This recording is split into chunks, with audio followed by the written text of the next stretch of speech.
Regardez avec amour le Père Noël. Eh oui. Ce monsieur qui agite une clochette devant le centre commercial, comme si on avait besoin du bruit d'une clochette pour repérer un alcoolique de 120 kilos habillé en rouge.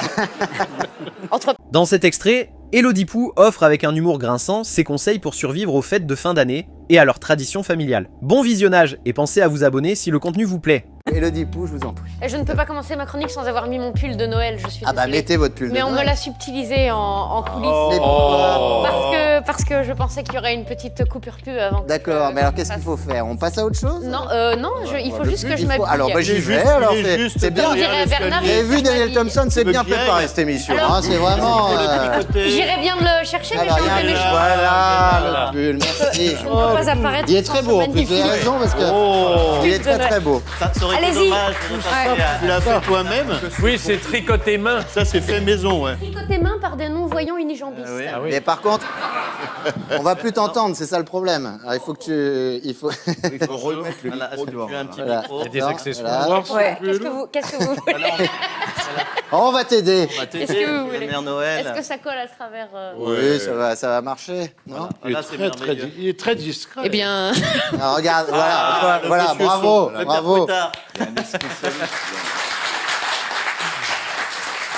C'est incroyable T'as d'avoir... foutu un beau merdier avec Ouais. toi. Là, on vient de perdre 10 minutes. là, J'espère que sur le- ça vaut le coup, Élodie, parce qu'on vient de perdre 10 minutes pour un pull. j'irai pas jusque-là. Merci, La Cédric. prochaine chronique, tu la feras torse nu.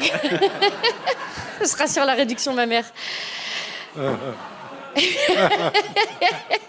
Alors, en plus, avant de commencer, j'ai un message à passer pour les téléspectateurs qui, suite à mon absence à la dernière émission, Ah, ils sont ont pleins. cru que j'avais été renvoyée. Voilà. C'est vrai. Eh bien, non, je n'ai pas été renvoyée. Je m'excuse donc auprès de Christine Balédan du Val-de-Marne sur Facebook, à qui j'ai donné des faux espoirs et qui m'a écrit, je cite, « Oh, ils vous ont enfin lourdé. De toute façon, on vous aime pas la bécasse. Mon mari et moi, quand c'est vous, on change. » Ah bah, ça y est. Comme dirait la jouvencelle devant son premier phallus, je sais pas trop comment je dois le prendre.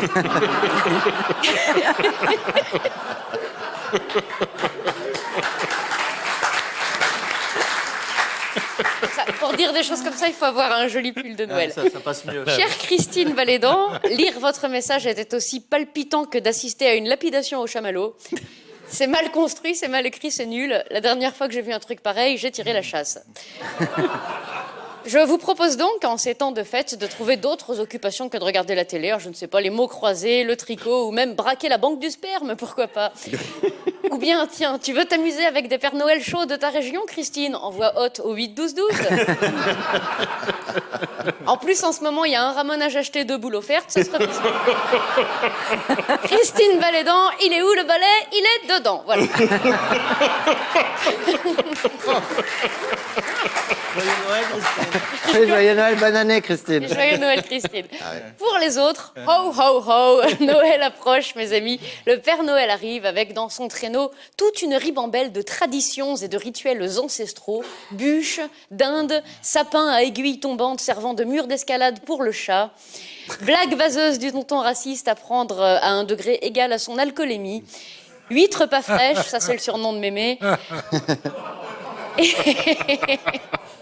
Et l'inimitable « Putain, Roger, t'es con, t'as offert une voiture téléguidée aux petits, t'aurais pu prendre des piles. » Un classique. Chaque année. Un Chaque année. classique. Mais Noël n'est pas toujours une fête, non. Pour certains, Noël est une plaie. Et en hommage à ces nombreuses personnes, dans le cœur desquelles le cynisme a depuis longtemps dépassé la magie, voici quelques conseils pour survivre à Noël, enfin aux fêtes de fin d'année, enfin aux réjouissances du solstice d'hiver par temps de grève.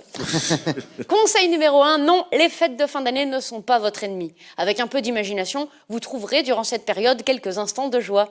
La joie de balancer des boules de neige farcies de cailloux au visage des petits choristes qui sévissent sur la place du village.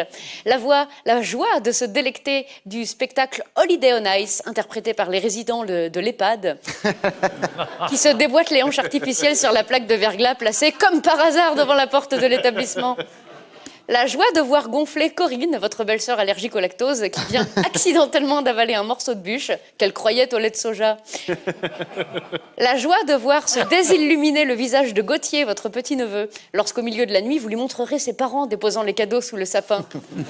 Fais gaffe, Martine, tu marches sur une Barbie. Oh, t'es con, Roger, t'as offert une voiture téléguidée aux gosses, t'aurais pu prendre des piles.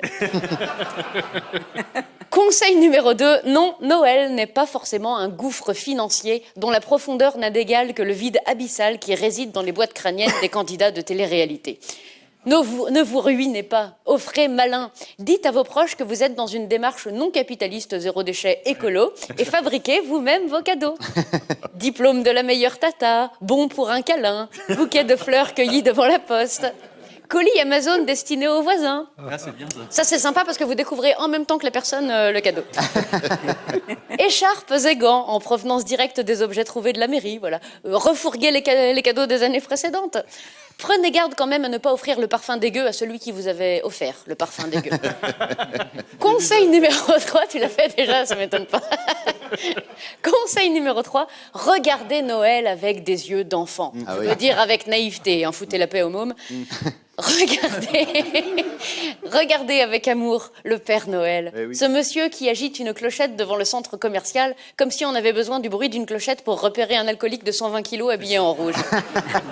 Entre parenthèses, il fait le malin, mais c'est pas en bossant un jour par an qu'il va valider ses trimestres et obtenir des points retraite. Faut bosser. Regardez avec amour les enfants excités comme des fémènes sous acide. Ce merveilleux matin où papa fait le point sur sa vie en construisant la maison de vacances Playmobil, pendant que ses mômes, pour l'aider, avalent les petites pièces et se battent pour savoir qui mettra la petite tasse dans la main de la maman Playmobil, qui de toute façon ne peut pas boire parce qu'ils n'ont pas de coude. C'est vrai, c'est vrai. Je me souviens, maintenant ça m'énervait à chaque fois. Je me disais, mais ça marche pas. C'est très con, Playmobil. Regardez avec amour, en famille, les bons vieux téléfilms tristes de l'après-midi, les téléfilms de Noël. Une maman pour Noël, un Noël pour Jimmy, le Noël de Karen, l'amour à Noël, Kiki et le sapin magique, la guirlande et les boules, bon ça c'est plus tard dans la soirée. C'est bien. Toutes ces histoires mièvres dans lesquelles Brenda, assistante de direction overbookée de Manhattan, se perd au fin fond du Connecticut juste avant Thanksgiving et tombe en amour devant Tommy, bûcheron grincheux et nouvellement veuf qui finira par tomber sous son charme. Ils se marièrent et eurent beaucoup d'enfants. Conseil numéro 4, respecter les traditions. Par exemple, moi, dans ma famille, chaque année, depuis 10 ans, ma belle-mère vient chaque Noël, suivant un rituel imperturbable. Elle sonne à la porte, elle met son visage à la fenêtre et elle dit « Devinez qui est là ?» espérant chaque année qu'on la laissera rentrer. Et non. Voilà, j'espère que ces conseils vous seront été utiles. Je vous souhaite à tous des bonnes fêtes. Soyez sages, sinon le père Fouettard Martinez vous distribuera du charbon de locomotive. J'espère que vous aurez tout ce que vous avez demandé. En tout cas, ne souhaitez pas un monde parfait, sans quoi on ne saura plus quoi écrire comme chronique. Bravo. Élodie Pou. Et pensez à vous abonner si le contenu vous plaît.